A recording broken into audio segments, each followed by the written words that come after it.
Big Buck Registry's Deer Hunting Podcast, episode number 153, part 1. Dr. Ken Nordberg, the Whitetail Hunter's Almanac 2nd edition, and the 5 phases of the rut. Please support our sponsors as they make this show possible. Today's show is sponsored by Morse's Sporting Goods.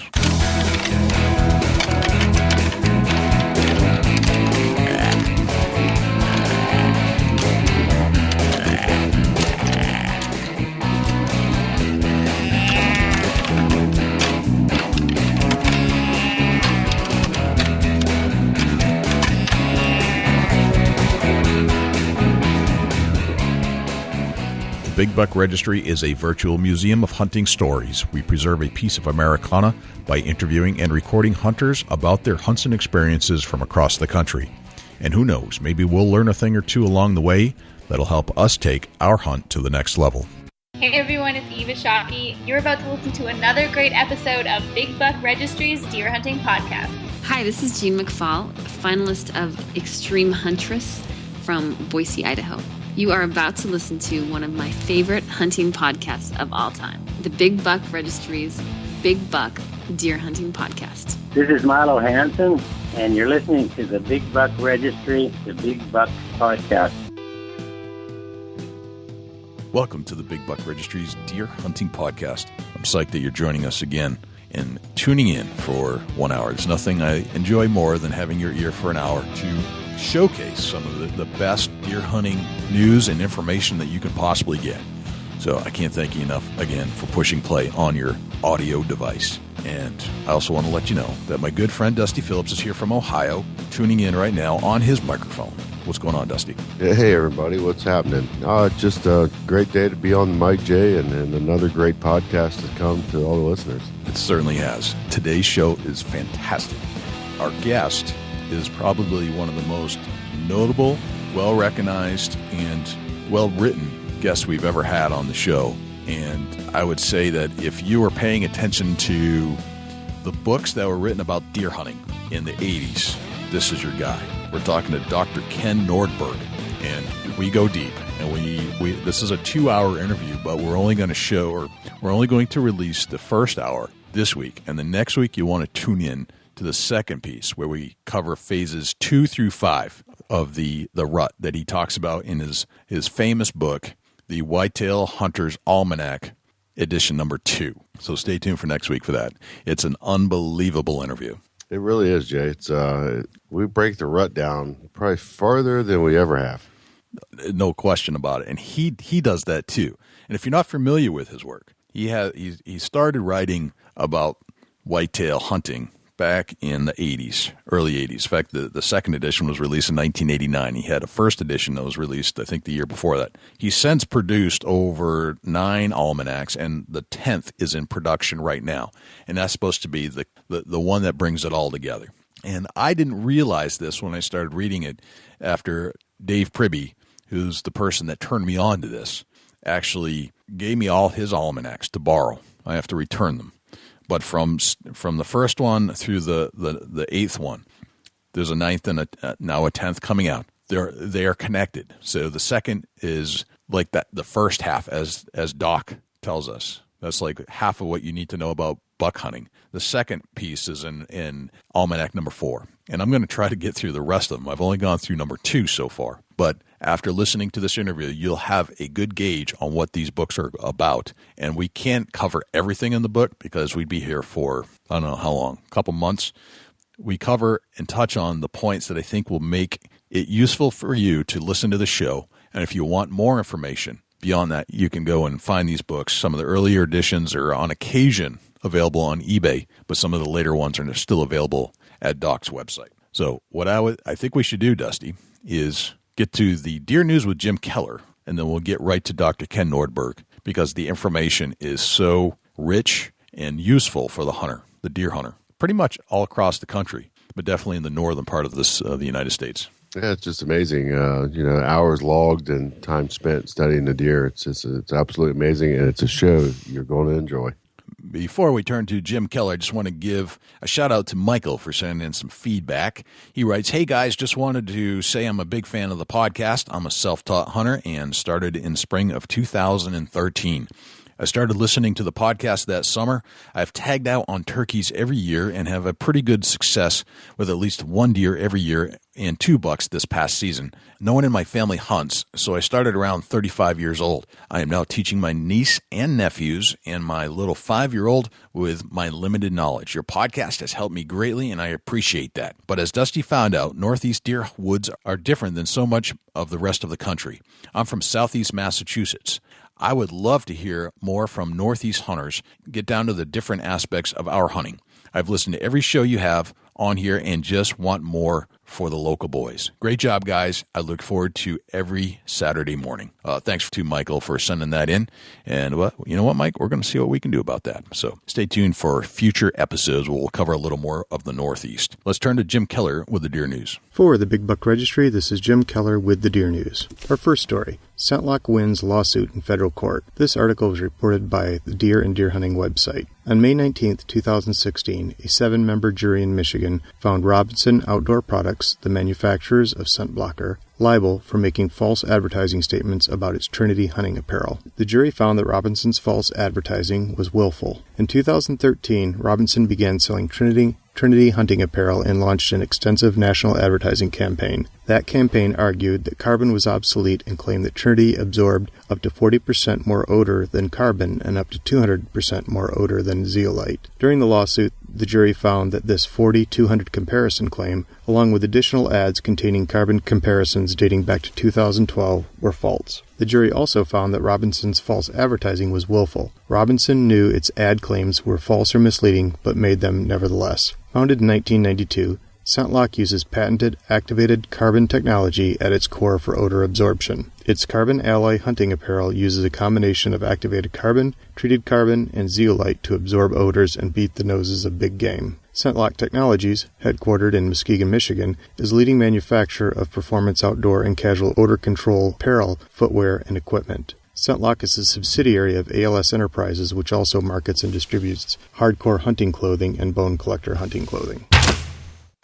Hunter Specialties, Inc. acquires Buck Bomb, Inc. This article was originally reported by DeerHunter.com. Buck Bomb was recently acquired by Peak Rock Capital, the company that owns Hunter Specialties. This small animal attractant has great hopes to grow with the market with this new partnership. Hunter Specialties Incorporated, a portfolio company of Peak Rock Capital, an Austin, Texas-based private equity firm, announced today that it has acquired Buck Bomb Incorporated, a leading supplier of hunting attractants. Headquartered in Crofton, Maryland, Buck Bomb sells Buck Bomb branded animal attractant products utilizing its revolutionary patented scent dispersal system. The company's product portfolio includes Buck Bomb branded scent attractants, feed attractants, and related hunting accessories. The products are sold in leading mass merchant retailers, sporting good retailers, and independent dealers. Rick Schmidt, president of Buck Bomb, commented, "The team at Buck Bomb is excited to join Hunter Specialties. We have consistently been impressed by the commitment of Peak Rock and the management of Hunter Specialties to that company's vision for growth. We believe that there is an outstanding opportunity to further accelerate this vision by combining our businesses." Why buck-to-doe sex ratios matter in your local deer herd. This article was originally reported by Dave Kramer on OutdoorLife.com. One of the biggest sources of friction between deer hunters and deer managers is the sex ratio of the local deer herd. A sex ratio is a number of sexually receptive does compared to the number of sexually active bucks during rut. This is excluding fawns and non-active yearlings. For example, if a population has 100 does and 25 bucks, the sex ratio is 4-to-1. In an ideal world, you would want a sex ratio as close to 1-to-1 as possible. When does greatly outnumber bucks, there is a possibility that a receptive doe is not bred when she first experiences estrus in the fall. When a doe isn't initially bred, she will come out of estrus temporarily, but will experience estrus multiple more times during the rut until she is bred. The problem comes when a doe is not bred until the end of the rut. When this happens, the resulting fawns will be born much later than if they had been conceived near the beginning of the doe's estrus cycle. These fawns have a lower winter survival rate, and as they mature to a harvestable size, will typically be smaller than the other individuals born in the same year class. A late-season fawn will grow to be an undersized buck. By reducing the excess, hunters are encouraging breeding competition between bucks, ensuring that the strongest, largest buck is the one breeding does. For more information on buck-to-doe ratios, please check our show notes or the Outdoor Life website. Alabama loses more than 19,000 acres of public hunting land. This article is from OutdoorAlabama.com. Hunters will lose access to 19,480 acres of public hunting land in South Alabama this fall, as the Scotch Wildlife Management Area, the WMA, in Clark County will no longer be a part of the state WMA system. In a letter dated May 25th, Scotch Land Management informed the Alabama Department of Conservation and Natural Resources, the ADCNR, that its decision to remove land from the state's WMA system was due to an increase in candidate listings under the Federal Endangered Species Act, which could restrict its business and land management practices. The addition of the black pine snake as a threatened species under the Federal Endangered Species Act in 2015 is partially behind Scotch Land Management's decision. The Scotch Land Management Company has provided the acreage as public hunting land in cooperation with the ADCNR since the 1950s. Deeply valued by the local hunting community, the Scotch WMA was located in Clark County near Coffeyville, Alabama, and was part of ADCNR's WMA system for approximately 60 years. According to a Scotch Land Management press release, the decision was in no way related to the thousands of responsible hunters who utilized the land. The ADCNR thanks Scotch Land Management for supporting conservation efforts and providing decades of hunting opportunities in Alabama. That concludes this week's edition of the Big Buck Registry's Deer News. If you have any ideas for future topics or have questions about any of these topics, please email me at jim@bigbuckregistry.com. For the Big Buck Registry, this is Jim Keller with the Deer News. Thank you, Jim Keller, for the Deer News. Without further ado, here's Doc. Doc, welcome to the Big Buck Registry's Deer Hunting Podcast. How are you, sir? Well, just fine, and thank you for calling me.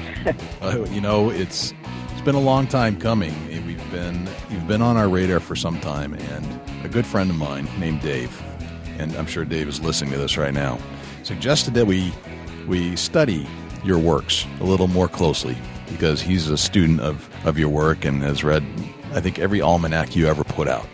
And he recommended specifically that I start with number 2. And after in the pre-chat, you said check out number 4 as well, which I will go back and do. And I'm going to sit down after our chat and go through each and every almanac and your DVDs ad nauseum. I've studied number 2, and I have a lot of questions.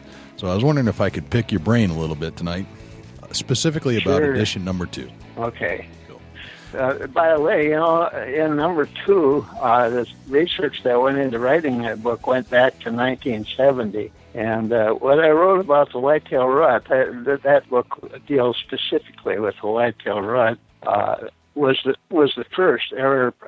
All that was printed in there was the first. I was the first person to accurately describe the rut. And today, most of that's pretty well accepted. Nobody wants to argue with me anymore. Most people are, satisfied with what I've done there. But it took many years of honest work to create that book. I'm kind of proud of it.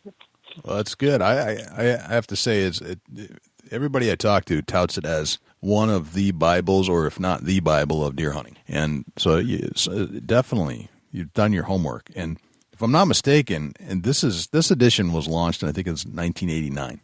Right. And in 89, you had put in 4,000-ish hours studying the whitetail, if I'm not mistaken. Well, in a year, I could put that much time in a whole year. I don't spend that much time out there anymore. I'm 81 years old now, but what I'm doing is important, and but I get out there as much as I can. But There was a time when I had a study area that was quite a bit closer to home, and every minute I could, I spent in the woods there. Gotcha, Doc. Let's go back a little further before 1980. Now let's go back to kind of where you're from, where you grew up. What was your childhood like, and how did you even get into the study of the whitetail to begin with? Well, my first interest came when I was about 8 years old. 9 years old. I grew up on a farm up in northern Minnesota, and in the wintertime I trapped weasels to make money, and big money, 35 cents to $1.25 for a hide. Wow. But my idea was to earn enough money to buy a deer rifle. Back up there in those days, every boy that was 10 years old was a deer hunter. And they even closed the schools up there during the deer season because all the boys would be out in the woods deer hunting with their dads and uncles and such. So But on my trap lines, I kept running across deer tracks, and I'd see deer once in a while, and I was kind of interested in what deer did. I remember I used to follow their tracks for miles sometimes just to see where they were and where they were going and what they were doing. And of course, I didn't understand a lot of what that was all about back in those days, but I became really interested in whitetails that early in my life. Very interesting. So all the way back to age 8-ish. Yeah. Wow. Yeah. All right. And I started hunting at age 10. Okay. And I got 3 deer on the second day of the season at age 10 with my new 94 Winchester. Oh, very nice. So yeah. And that kind of sealed the deal. So it turned into a study for you after that. I mean, hunting itself is a study of whatever game you're going after, I would argue. Well, the real study began, I was out of college. I did a lot of things in college that prepared me for doing that kind of work. I have a Bachelor of Arts with a major in psychology and a special brand of psychology. It was experimental animal psychology, and a Bachelor of Science with a major in biology and other related sciences. And then I got my doctor's degree. I'm a retired dentist. Oh, really? No kidding. When my kids got to be, old enough to start deer hunting, whitetails were at a real low in the population then. And it was bucks only hunting, and I wanted them to be successful right off the bat if possible. So I decided it's time to start learning a little bit more about whitetails. And that's when I began, and I was pretty successful at that. I was one of the first people in the United States, I think, to start using elevated stands. We made our own permanent stands out of tree branches and nailed between 3 trees put together. And you're the guys that did all that. Okay. It was so successful that we each see about 20 deer a day, and a lot of them were so close you could have reached down and touched them. And we were only 6 feet above the ground then, and deer would feed right under our platforms and lay down 10 feet away, and it was real different back in those days. Of course, whitetails are different today. They've learned all about stand hunting. But anyway, that's how I began studying whitetails that didn't know I was around, unsuspecting whitetails, and learned a lot about their habits and behavior from, it was 10 years before I started writing, and it was, but I got 20 years into studying whitetail rut, and it all began there in Aiken County with those tree stands. And in 1990, we moved further north. My study area now is up about 3 miles from the Canadian border, and where we have a lot of wolves. But our studies kind of changed a little bit then, because whitetails were beginning to be quite smart about tree stand hunting, and so we were looking for new ways to hunt. And the wolves kind of tipped us off on things that we should do, which we do today. And today we're enjoying the best buck hunting of our lives. And so, but all that study has been a lot of fun, and it made a lot of difference in our deer hunting, and we wouldn't change what we're doing for the world. Gotcha. Oh, what did the wolves tip you off to? Well, I remember it's the very first time I was up close to a pack. It was in the winter. Our wolves form a pack on November 8th every year. And I was sitting on the ground. At that time, I was deep into hunting at ground level on a folding stool that I carried around on my back. And I just set up one of the hunting methods I came with called a gentle nudge. And for my daughter, she was the downwind hunter. She took a big 10-pointer that morning. But while I was sitting on the upwind end, watching a doe feeding not too far from where I was sitting, I heard grass rustling behind me, and I turned around, and there were 6 of them. And they were sniffing the ground and wagging their tails and walking back and forth, never looking at me, but getting closer and closer. And I was just going to go into a whole lot of detail here, but I was getting kind of worried about that. And finally I stood up and waved my arms, and they still didn't pay any attention to me, and they kept getting close. And finally, back in those days, I was doing a lot of writing, and I had a cat. The cat used to bother me when I was writing, and I would growl at the cat, and then it would go away and bother me for a couple hours. Well, just out of the blue, I growled at those wolves, and boy, they all stopped and looked at me with those golden eyes, and then they started their wagging again and started walking away from where I was. So they were good citizens about that. But anyway, shortly after that, along came another doe running full speed, not bounding high, just flat out going as fast as it could. And right behind it was a buckskin-colored wolf, a big one. It was actually the alpha female, which I learned later. Okay. But anyway, it was chasing that doe downwind toward where we were sitting. And then these other wolves, the 5 other wolves, well, 6 wolves, came out of the brush and joined the female and chasing a deer. But by that time, it had veered to the right, and started running into the wind and to avoid any other ambushes, which whitetails do all the time when they're pushed. They expect ambushes. But at any rate, about 5 minutes later, here they came back single file and then walked back up to where they started from and started off on what I learned were trails they often used when searching for vulnerable prey. But it was a hunting method, and nobody's ever written about this particular hunting method. What they had done is create a drive and a stand. They had selected that doe that was feeding close to an old logging road, which was part of their cruise routes. And all but one of the pack made a big circle downwind. They could center themselves on the prey that they had selected. And what they do, I learned later that when they did this sort of thing, they would walk right by as if they didn't know the deer was there. A deer could be upwind them or downwind, but if it was a deer they thought they might be able to catch, because a normal, healthy whitetail is about 10 miles an hour faster than the wolves.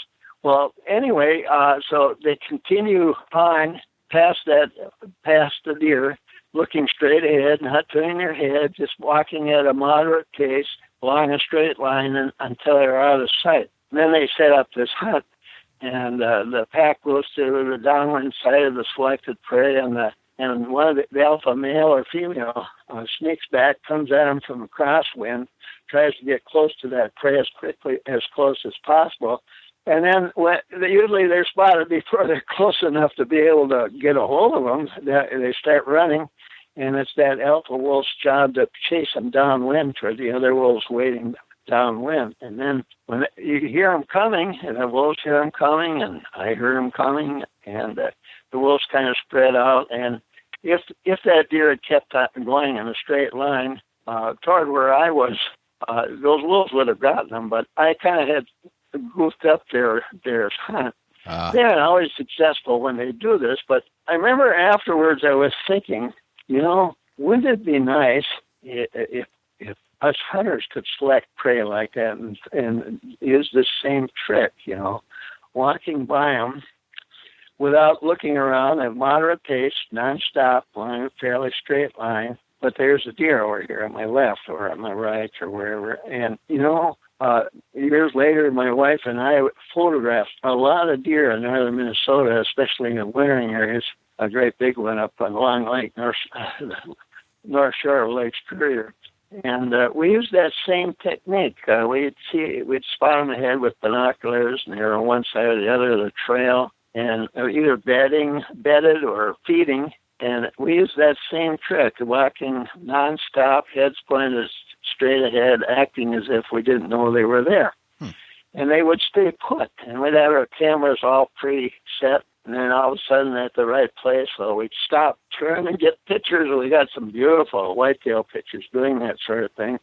And then the second picture was generally one of whitetails running with their tails up, so they'd react real quickly when we'd make that stop. But this kind of stuff goes on all the time in the woods. Can get into a square mile walk around there for 2 days and not see a deer, and there's up to 30 of them in that square mile, and it's kind of amazing. But when hunters act as if they're hunting it, like, for example, still hunting, there's nothing worse than still hunting for displaying hunting behavior, which scares the heck out of the deer. what we do, we're strictly stand hunters, and so when we're hunting and when we're on the move in the woods, we use that wolf technique to get by those deer without alarming them. And and that way we always saw more deer at our stand sites. Those deer were unalarmed. They would treat us as if they were not dangerous. It was a neat trick. And then we decided, then some years, quite a few years ago, we decided we want to hunt older bucks only. Usually 8-pointers or bigger, 10-pointers are better, and 12 even better. But we take big bucks every year. And a lot of hunters, you see all these nice bucks on the internet. But most of those bucks that guys take are, one of those 1 or 2 in a lifetime bucks. And not many people take, that kind of bucks every year. And we do, not all of us, but at least a couple of us each year in my family will take a nice buck for the wall, big 10-pointers or larger, using that technique. And it gets to be kind of simple in a way.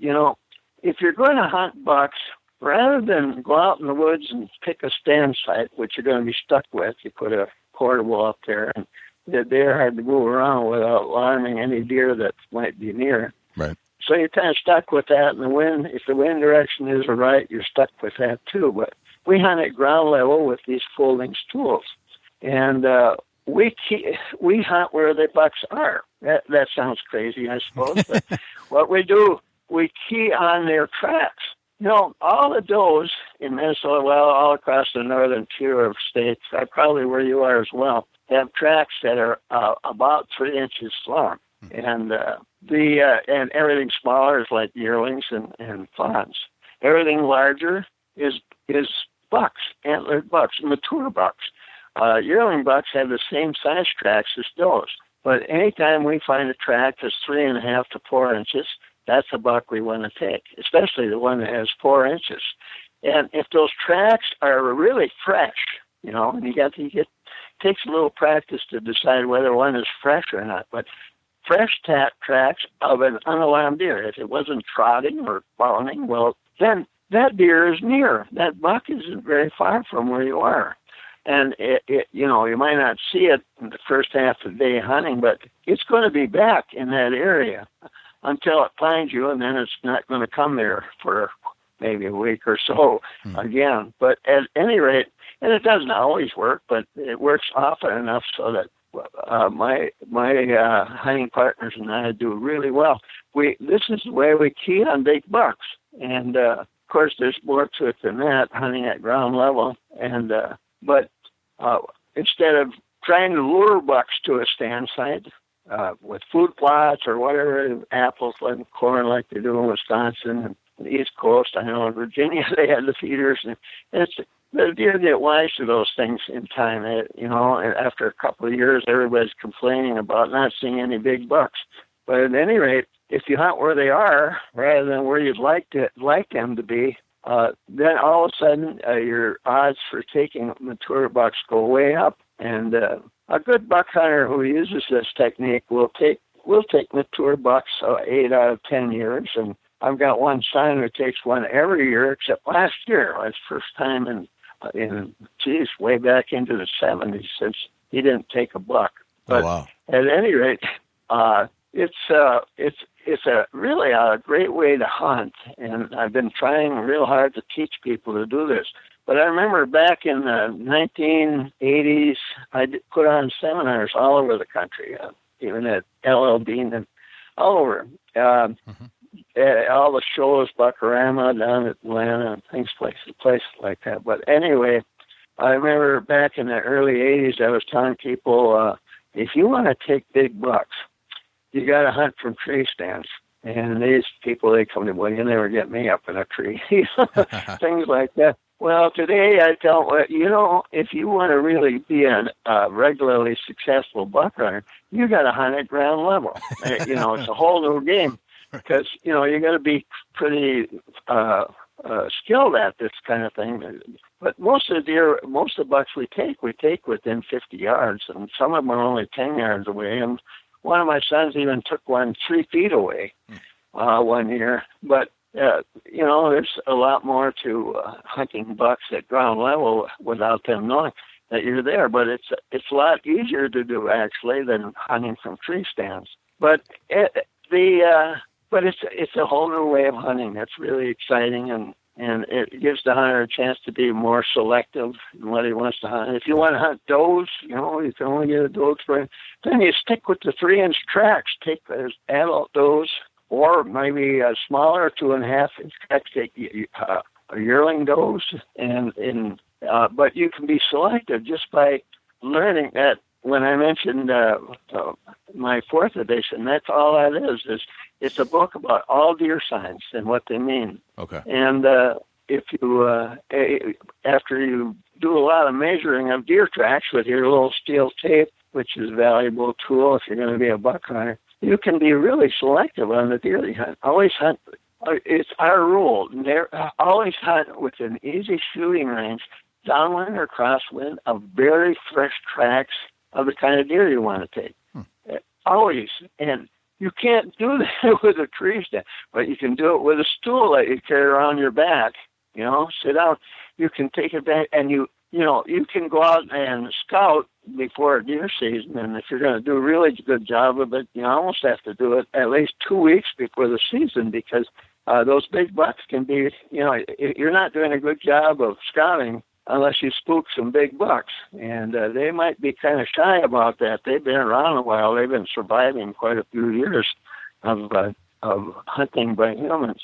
And so you almost have to get out there really early. Well, heck, so many things change during hunting season. It's not just hunting that makes the changes. There's all kinds of things, too, like phases of the rut covered in that 2nd edition, and weather and falling leaves and all kinds of things. Wind. And then, of course, we hunt while our does are in heat. And as you learn from that 2nd edition, the rut is not simply a 2-week period when does are in heat. The rut actually lasts 3 months. It goes all the way. There's 3 different periods, beginning in early November all the way to early the first week in January when breeding is going on. And so there's so many deer, those bucks especially, are changing their location so much every day.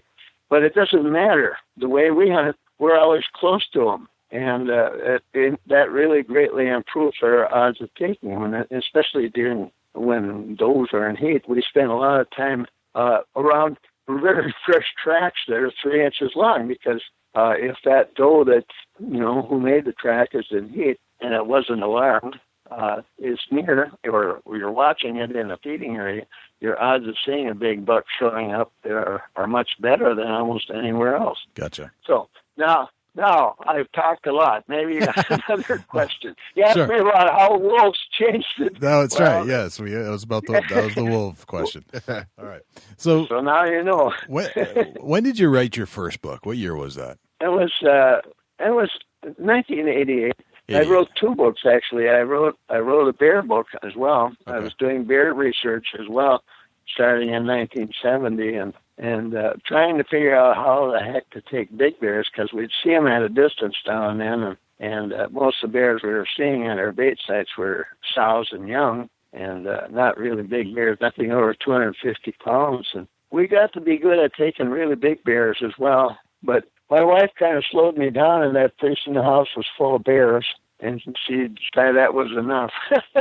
And I had to agree. I even gave some of my mounts away because they're kind of ridiculous having too many of them around. But we got to be good at it, and we've taken several of my sons and I, especially my son David, several that are record book bears. And so that's another trick. It's like hunting big bucks. Hunting big bears is a lot different game than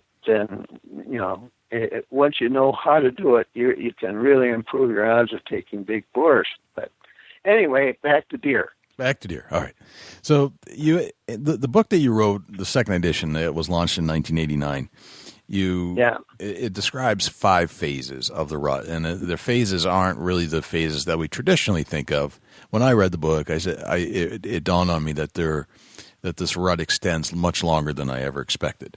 And I'd like to cover those 5 phases. But one of the questions I had for you, kind of a basic question, is why did you decide to start writing books? Well, that started the urge to write. And most people who are writers, serious writers, they want to write early in life, and they want to do it so badly they do it even if they didn't get paid for it, and somebody enjoyed what they were reading. But I started magazine writing first. I was writing a lot for different magazines back before I started writing those books. In fact, I had some magazine editors tell me, said, you can't make any money writing books, outdoor books. But I did things differently, which is another story. But when I was 15, that was my goal. I was going to be a writer someday. And, my parents were kind of against that. They said, why would you want to be a writer? They're such awful people, Jack London and others, they read about their lives, and it just seemed like they were drunks and kind of crazy and right. All these crazy things. And they thought, why would you want to do that? And my dad was in the Second World War. I was in the Vietnam. Well, I wasn't in combat, but I was in the Navy during the Vietnam War. But anyway,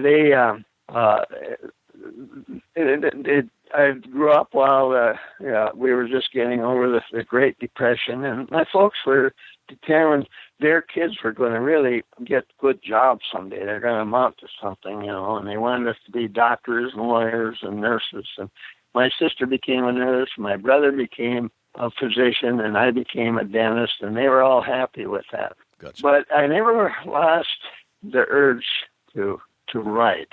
And I started writing magazine articles back in the 70s. And they were turned down right and left. And then all of a sudden one day I got a break. Somebody wanted me to write for them. And pretty soon they wanted me to be a regular on the magazine. And I was writing about everything, man. And then my wife one day said to me, she'd been reading these magazines and shaking her head, if you were going to be a writer, be serious about this, you should be an expert on some subject, Right. a bona fide expert. And most of what you need to learn, you got to learn on your own because you're not going to find it in magazines. You got to get out there and learn and get to be the most knowledgeable person you can imagine on any specific subject. And I had a couple of editors who were feeling the same way. They felt like, boy, what I was writing about deer was really different. I had an editor for Field and Stream magazine question me one time and said, about rut. This is really different from what anybody writes about. And he says, I got a lot of respect for most of the guys that write for our magazine about deer hunting. And, what you're writing is so different. And he asked me, do you think deer in New York do this? I hunted in the Catskill Mountains one season, and they're the same. They do the same things there. But at any rate, he said, maybe this is just a Minnesota thing. And, I couldn't find an answer to that. So we had to start, my wife and I started spending a lot of time. She was the photographer. We're a two-man group. Gotcha. And she was the photographer, and she became one of the most published wildlife photographers in the United States for many, many years. She had more pictures that were published in magazines and books than anybody. No kidding. And at any rate, she was really good at it. And so we put a lot of time, serious time. That's when I started putting all those hours into studying whitetails, because I was determined, to become an expert at it, at what I was writing about. And no nonsense. And it was kind of nice to do that, because I had a few people in the beginning really question things I said. One person even threatened to sue me because, when I explain the scent that comes from tarsal glands, other than musk scent, there's an interesting ammonia-like odor, and I called it danger scent. And but when whitetails are allowed to raise their tails, those glands start producing a lot of this ammonia-like odor, and in does, that helps a less fleet fawn follow its mother as fast as it can go, and it warns deer downwind that there's some serious danger over here, and it sticks to things for 3-4 days. And if you had a deer run by your tree stand, you got deer repellent there for at least 4 days. No but kidding. anyway, Wow. when I sat down, this guy was selling tarsal scent, and he was going to sue me because that was really going to hurt his business. And I told him, well, geez, you don't have a darn thing to worry about if you just use buck tarsal glands, because the musk in their glands is so overwhelming that, they probably, any hint of that ammonia-like danger scent probably is hardly there. So he did that, and then he was happy, and for years, and he was always sending me free samples. But anyway, Gotcha. but while I was a dentist, and I enjoyed dentistry, and I was a dentist in the Navy, and officer on a ship, and for 3 years, and I enjoyed my life as a dentist.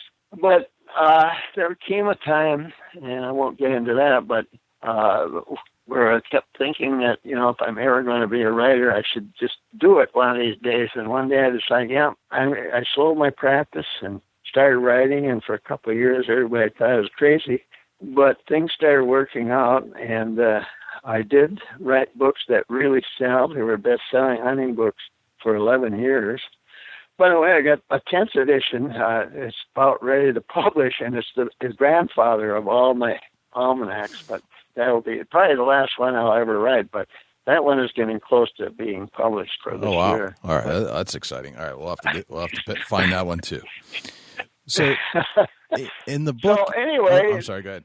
Anyway, I always wanted to be a writer, and I became one, and I've been ever so happy with my life since I became that. And it's kind of amazing to be able to make a living writing about things that you really like, like hunting deer and bear in the outdoors and learning all these new things and that nobody's ever learned before. It's kind of crazy, why so little was known about the whitetail, and a lot of imagined habits and behavior are still, popularly thought of nowadays, like the rut. And so when the bucks start making ground spreads, people come out of the woods and say, "Oh boy, they're really rutting right now," and that kind of thing. And they aren't really. But anyway, it was kind of fun to start learning these things. When I first started my research, it was so fascinating. These deer of mine were, doing all kinds of things that nobody had ever heard of before. Right. And it was just crazy. So fascinating. In the opening of the book, you write, this book will make you 15 to 30 times more likely than the average hunter to harvest the whitetail buck. Why did you say that? That's right.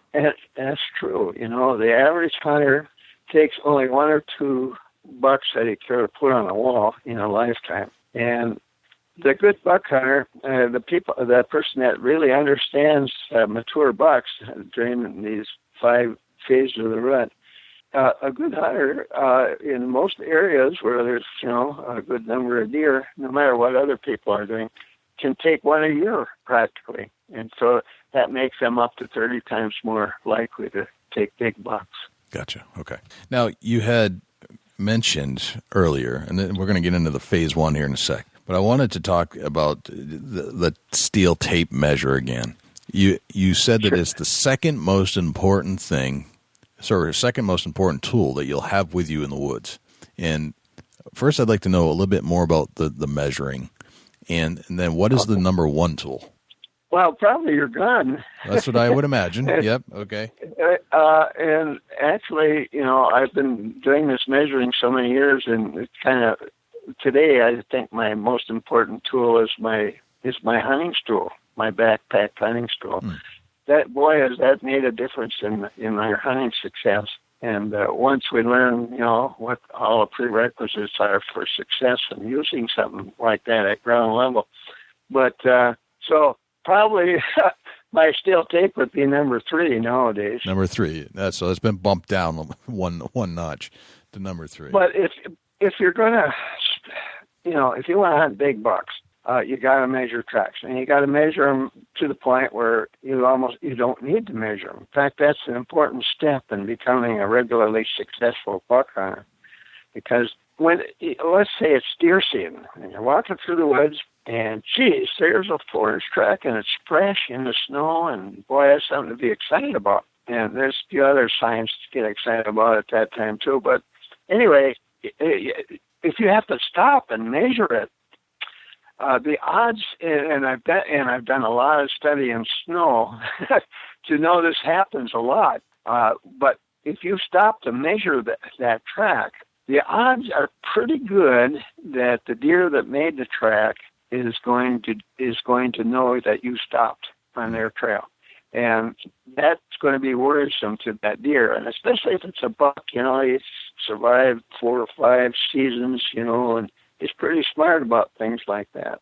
He might even be watching you. He might just smell you and stop because all of a sudden your most intense odor is not changing in intensity. Or he might hear you. You're walking along steady. Well, that part's all right as long as you're not hunting. But the minute you stop, all of a sudden it's silent over there. That deer is going to be real interested in what you're doing. And if he actually sees you kneeling there and looking at his track, you're a human to be afraid of. You're going to get the heck out of here. So you just discovered some of the most exciting deer sign you can find in the woods. And just by the fact that you stopped, because of the fact that you stopped to measure it, can ruin that information. It just does you no good then. We don't take a chance on that anymore. My boys and I have gotten to the point where we can walk steady and see tracks, and where we're darn accurate at deciding whether this is a track of a big buck or it's a doe or a fawn or whatever. We don't have to stop to measure them. And that's a better way of doing it, because if that buck is near, and he probably is because that track's fresh, if he wasn't trotting or pounding, wasn't alarmed, that buck is close. And you're probably under its surveillance at the very moment you find that track. So, today, it's really important we feel that's one of the most important things we do. Don't stop to measure the track because the buck is there. It's close. He's probably got you pegged. But if you keep moving, and most of the time when we find tracks like that, it's like on the way to a stand in the morning or on the way back to camp at lunch. We'd always go back because that's a good time to look for fresh deer sign. And then going out again in the afternoon, we might find something like that along the way. And then in the evening, we might find that and we'll decide, boy, this is where I'm going to hunt in the morning. But by walking steady, head pointed straight ahead, no stopping, we aren't going to alarm that deer. He's not going to run out of the area. The same thing the wolves do. They don't want their selected prey to run away from the area where they discovered it. They want it to be, close to that same spot when they set up their hunt and come back. And so that's an important thing to learn to do. But it takes a lot of measuring before you get to the point where you're good at that. And that's part of being a good buck hunter. It's learning how to size up tracks accurately on the fly. Okay, so would you recommend bringing the tape with you if you're a newbie to get an idea of what a track length would be from a visual? Yeah, well, we do a lot of scouting. In fact, one of my sons and I scouted, and grandson scouted 3 times last year before the season. And while you're scouting, there's nothing wrong with measuring tracks. Measure all you can. And perhaps during the deer season too. But during the deer season, especially when you're in the woods, on the way to a stand site, it's not good to stop there. It's good to just keep going and move steady until you get to your stand site and then sit down. Yes. And then nothing's going to happen for a half hour because any deer that are close you're not going to get there no matter what you do without them wondering what that is. They might not be able to identify you if you're good at what you're at the way you walk, but it'd be a half hour before they finally decide, well, I guess that's nothing to worry about over there. And then they'll start moving close. Right. But that's part of the game, but being able to accurately measure deer tracks on the fly. All right. And but that comes from experience. Right. Right. It takes some time to get the experience where you can actually just quickly measure it without actually getting down with a tape. Now, when you say you're measuring, and you say the 4-inch hoof, you're talking about the not the width but the length, correct? The length.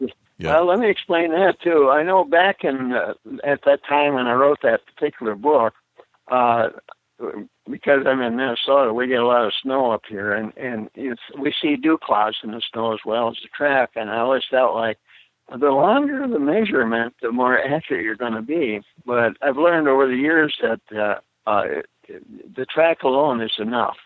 Like in early fall and bow season or something like that, and the ground is hard, and a lot of times all you see is hoof. And I used to say, my first sign guides I used to make, and you find that out in that 4th edition as well, I'd say the track of a really big buck is 6 inches long, tipped through dew claw. And I was always talking about tipped through dew claw measurements. Well, it's been some years now that I've been talking about hoof only, and knowing that I had advised people about hoof through dew claw length years ago, I always added in parentheses hoof only, and but 4-inch hoof. But when I wrote that 2nd edition, it was 6 inches tipped through dew claw. Gotcha. Okay. All right. Good to know. Let's talk about phase 1 of the rut. And in each phase, you describe early on, as you get into it, the physical changes, the primary activities, and what's the trigger factor, and the length and the duration of each. Let's talk about phase 1. What's the duration that we'd be looking at? Well, it's it can vary from area to area. The beginning, depending on where the sun is in the sky. A certain ratio of darkness to sunlight triggers most of the rut phases in bucks and does.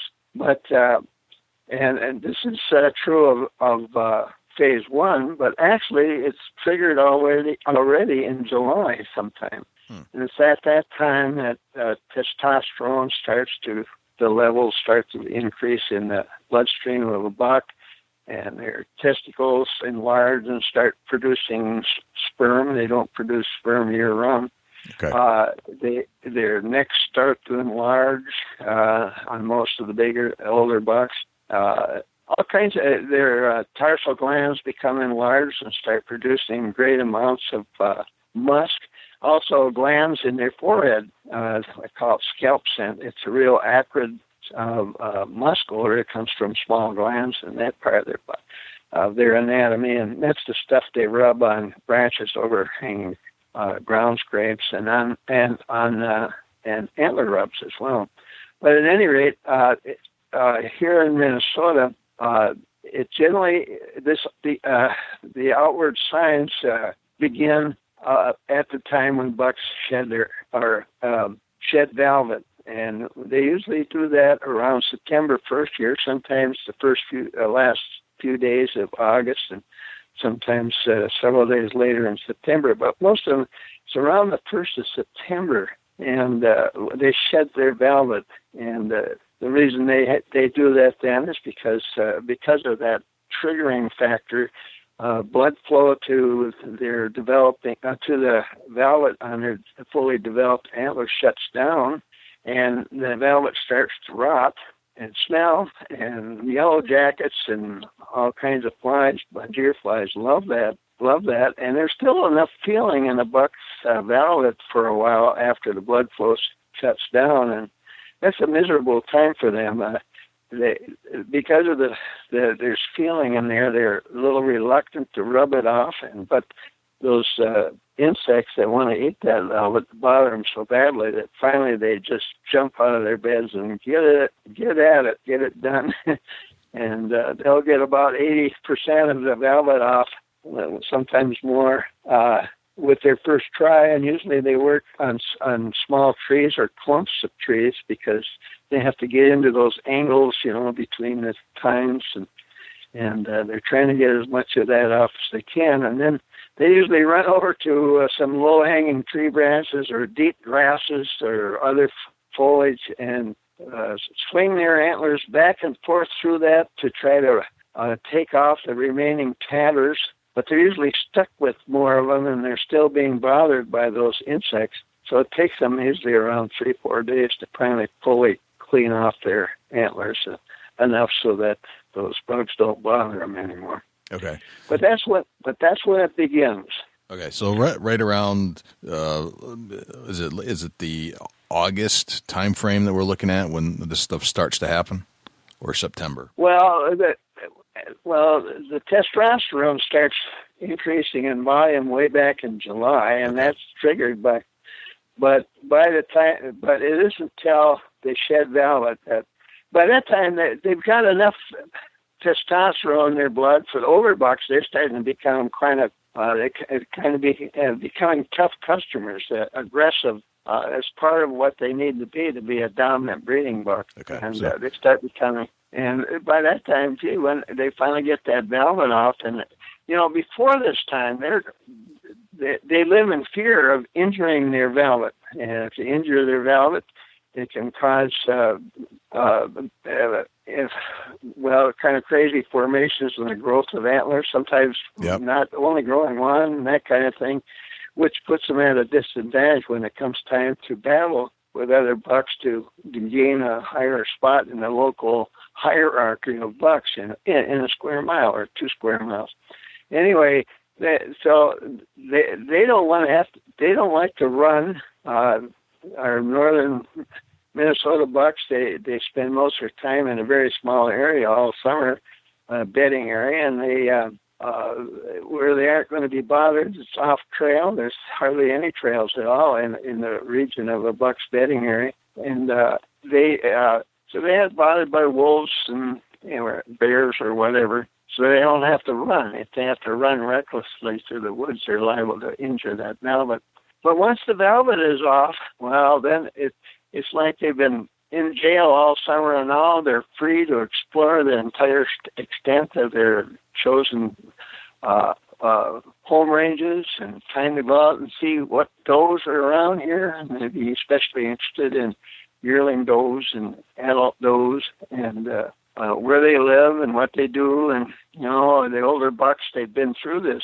They're anticipating breeding. That's their whole life, actually, getting ready for that and actually doing it or not doing it. And only 10% of them get to do that. Gotcha. But at any rate, it's this important time for them. And so once they get loose, boy, are they on the move a lot, them exploring their ranges.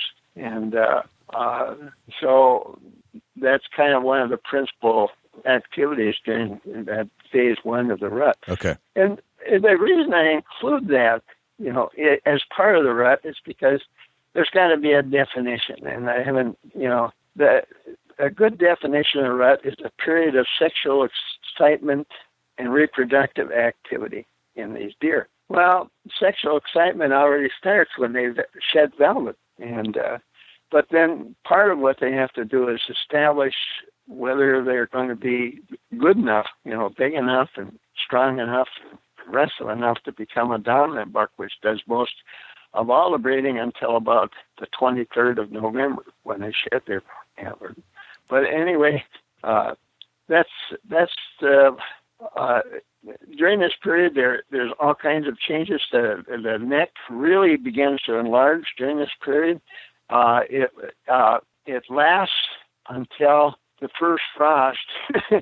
Here in Minnesota, usually when you get 32 degrees. I know the next stage of the rut begins when the temperature is 60 degrees down in Georgia and South Carolina. So things are different there. And gotcha. So some geographical differences. Yeah. But our bucks, by the time we get frost here, which is usually mid-October, they have winter fur. And it's not until it gets down to 32 degrees or cooler that they feel like going out there and doing all that work and making ground scrapes and antler rubs. Okay. But once that temperature drops to that level, boy, then they really get busy. But for 45 days, that phase 1 lasts about 45 days, all through the month of September and in the first half of October. And that is the important thing that happens during that time. They start all the bucks, antlered bucks, within a square mile, sometimes 2 square miles. And 2 square miles can be really long in farm areas. It's followed woodlots and stream bottoms and things like that. It can be 5 miles long and maybe a quarter mile wide. But but all the bucks living in that particular area start feeding together. They meet every morning, every evening, until, well, some of them quit because they got beat up pretty bad. But they all got, yearlings are really anxious to fight with other yearlings, and they'll take on the biggest bucks in the field. But most of the fighting occurs after they've fed. And in a good square mile, there might be anywhere from 6 to, well, I've never seen more than 11 bucks feeding in the same place at one time, but it's usually more like 6. The average square mile will have one big dominant buck and about 5 other lesser adult bucks, bucks with good antlers. Some of them have really great antlers, but they just don't happen to be as big and tough as the dominant buck. But so they'll feed, and then late in feeding cycles they'll battle. And at first they're battling, like during early September. It doesn't last long. It's kind of like I'm busy feeding here and don't bother me too much. And they click antlers and then they go at it for maybe 30 seconds or a minute, and then that's it, and back to feeding some more. And that don't seem to be don't want to be bothered. But later on, especially when we get into the cooler days of October, these battles can get to be pretty serious. My wife and I have photographed and watched bucks during this period, and boy, there's an awful lot of power. You take our average dominant buck here in Minnesota weighs 305 pounds. That's a big animal. Wow! And he can leap when he's bounding. He can leap 25 feet and 8 feet into the air. To hurdle that 300 pounds through the air takes a lot of power. And some of these big bucks that when they fight, when you get bucks of that class fighting, that is one heck of a battle. Oh, yeah. But the rules are simple. The one that is forced to give ground and finally leap away for fear of being injured or killed. I don't know if they're worried about being killed, but they don't like being hurt. He's the loser, and he's a loser for the year. And it's not being as dominant as the winner. And the one who beats up everybody, he ends up being the dominant breeding buck. But by mid-October, it's pretty well settled that the hierarchy of bucks in the local buck pecking order is all set, and everybody knows who's there. Although some yearlings will be anxious to fight with other yearlings quite a bit later. I've seen them fighting in late December even, but so they can't wait to use their antlers, so the yearlings. Gotcha. But it's in their blood to do that. So in phase one of the rut, called the development phase, that's what we're talking about right now. Let's bring it home to the hunter. Where's the best spot that time of year to be hunting? Well, I done a lot of bull hunting, and it got to the point, if you're going to be a bull hunter, especially in September and October, to hunt where you aren't going to see these bucks when they're in their bedding area. That's pretty tough. But you want to hunt feeding areas, and especially feeding areas where these bucks are coming together. That's just the best place to be. And so it takes some scouting to figure that out. And unfortunately, the kind of scouting you have to do, unless you're a ground level hunter like me, it doesn't matter when I scout. I do a lot of scouting before the season, but that helps me to figure out where to scout during the season. So I'm looking for very fresh tracks of older bucks.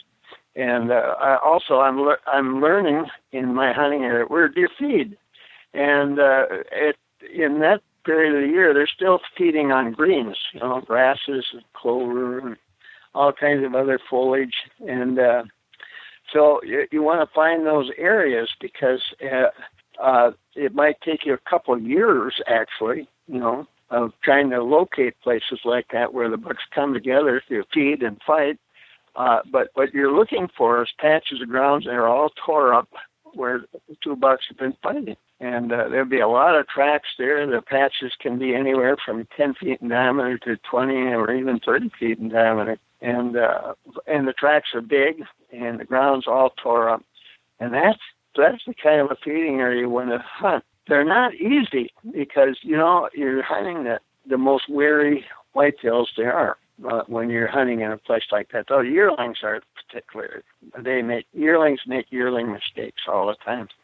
And a lot of people think all deer are like yearlings, but they aren't. Yearlings are particularly vulnerable to hunters because they make so many mistakes, and they aren't as smart about sights, sounds, and scents that deal with humans. But the older bucks are pretty good, and then you get several sets of them working in the same field. And what happens so often is that once you find a place like that, you're only going to get 1 or 2 good days of hunting. And after that, they're going to be feeding somewhere else because they all got you.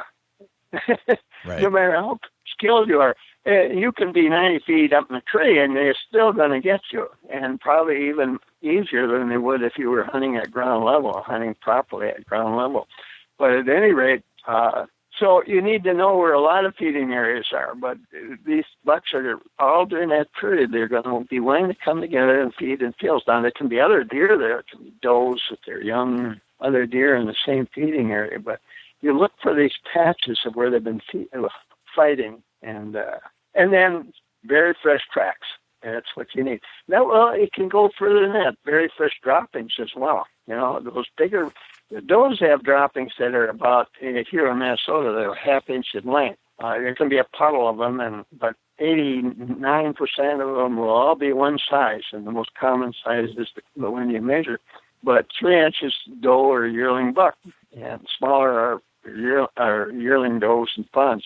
The bigger bucks, the antlered bucks, or mature bucks, have droppings anywhere from 3/5 of an inch in length, or it's not 3/5, 5/8 of an inch in length, which is 2.5-year-old buck, and then the 3.5 to 6.5-year-olds, and very few bucks survive past their 7th winter, but they'll have droppings anywhere from 3/4 to inch and a quarter in length.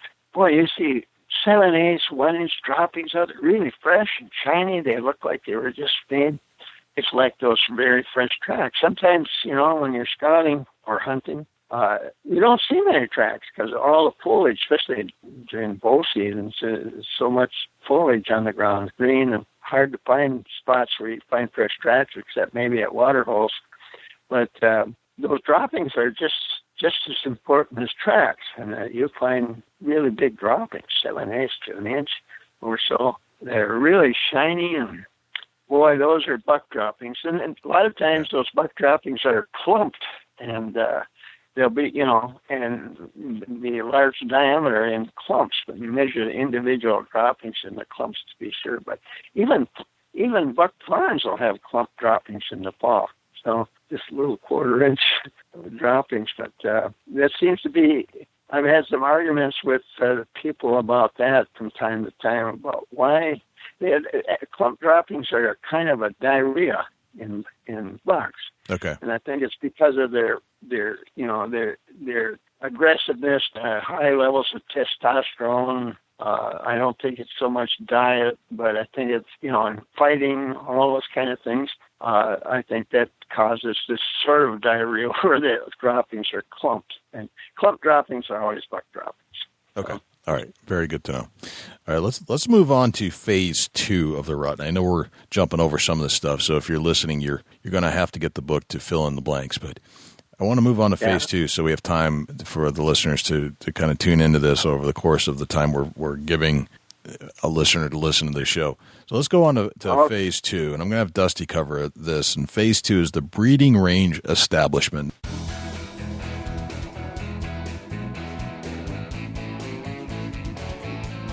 If that was not one of the most insightful, studied explanations of whitetail hunting, I don't know what was. And I know we've only covered phase 1. We're about to go into phase 2 in the next show. So you definitely want to tune into next week's show to cover the rest of the phases when we talk about some other aspects of deer hunting that you've probably never heard. And I got to say, when I was editing this show for the first time, I replayed things just to hear it again. That's how excited I was to listen to some of the details of what he's learned in the woods and how much he pays attention. And the story of the wolves, about how they hunt and how he applied that to his new hunting techniques, is kind of cool, because you go back to the 80s when he was kind of started doing all this stuff, and he had one method of hunting out of trees. And then he's realized over the years, as deer have adapted to tree stand hunting, he has now changed his method to more ground hunting because they have adapted to that. So I guess that's an interesting point, is that deer adapt. And if you're not a hunter that's adapting to what the deer are doing in your woods, you're kind of missing a point, a very important point. So I thought that was very interesting. I think episode number 2 of this is just as intense as episode number 1. I think it's more intense, actually, if we get down to the little details, because, again, we only covered phase 1. Phase 1's just the tip of the iceberg, and that's right. Early on. It's the other 4 phases that you really want to pay attention to. So definitely tune in next week. So just the knowledge that's spread out here that you can absorb in is phenomenal. Phenomenal. Absolutely blow your mind. And I got to say, I don't think this is the first interview we're doing with Dr. Ken Nordberg. We're going to do some more. We hit it off, and he's every bit of what we enjoy here on the Big Buck Registry Deer Hunting Podcast. So how are you going to follow this act, Dusty, this week with a Chubby Tines tip of the week? I'm going to follow it real well. All right. The Chubby Tines tip of the week is sponsored by Morse's Sporting Goods. Firearms, used firearms, bows, used bows, located at 85 Kentucky Falls Road in Hillsborough, New Hampshire. Give Jim a call at 603-464-3444, morsessportinggoods.com. Your dollars go further in New Hampshire. There's no sales tax. Morse's Sporting Goods. Something often overlooked, Jay. This is something that, most guys go in and they want to set up in the woods. They want to set up deep in the woods. They want to set up on the edge of the woods. But it's that 10-yard wide fence row that runs between the fields that's so often overlooked. With past experiences and a focal point of mine these days, big mature bucks like to sit on them fence rows. They can see 365 degrees. They're going to know you're coming, or a predator, or whatever's going to harm them from a long distance away, and they can ease out of dodge. So don't overlook them fence rows. If you got a big, thick fence row, it's bordering your property that you can hunt, and you got a tree you can get up in or a set of ground blind in, you better take a look at it. Awesome. As Doc says, you're probably under their surveillance as you think you're about to approach a buck. So be careful. But that you're absolutely right. That particular aspect of the buck hunt is often overlooked. It doesn't look like much, but boy, it could be productive, as you've experienced. Oh, it's unbelievable. Fence rows are unbelievably good for mature bucks to skirt across, bed up in. You just got to figure it out. You got to get in there, and you got to scout that fence row out, make sure you play the wind, and set up on that buck to get a kill shot. It's all it boils down to is that 30 seconds that you get a visual, you get on point, and you release the arrow, pull the trigger, whatever you're shooting with. It only takes 30 seconds. Love it, man. Love it. Well, thanks to Dr. Ken Nordberg for joining us on the Big Buck Registry's Deer Hunting Podcast. And thanks to Morse's Sporting Goods for sponsoring the Chubby Tines Tip of the Week. So, Dusty, where can we find you when you're not here on this show on the microphone? You can shoot me an email, dusty@bigbuckregistry.com. You can look me up on Facebook, Chubby Tines Outdoors. And if you want to get a little involved in my personal life, @ChasingAntler on Instagram. Jay, where can the folks reach out to you when you're not on the mic? Best place, shoot me an email, jay@bigbuckregistry.com. And if you'd like to check out the rest of the Big Buck Registry, you can go to our Facebook page, bigbuckregistry.com/Facebook. Twitter, follow suit, twitter.com/BigBuckRegistry. We're on Instagram as well, instagram.com/BigBuckRegistry. You can always give us a call at 724-613-2825. Leave us a message. Give us some feedback about the show, whatever you like or don't like. If you're an iTunes or Apple user, please do a search for the Big Buck Registry on iTunes on the podcast app and leave us a review. We can certainly use those, and subscribe to the show if you would. And you can also download our apps if you'd like to. On your iPhone, it's bigbuckregistry.com/app, or on any kind of Android device or Google phone, it's bigbuckregistry.com/G app. And you can listen to all our shows right there. And please, if you love this show, we could use some of your help.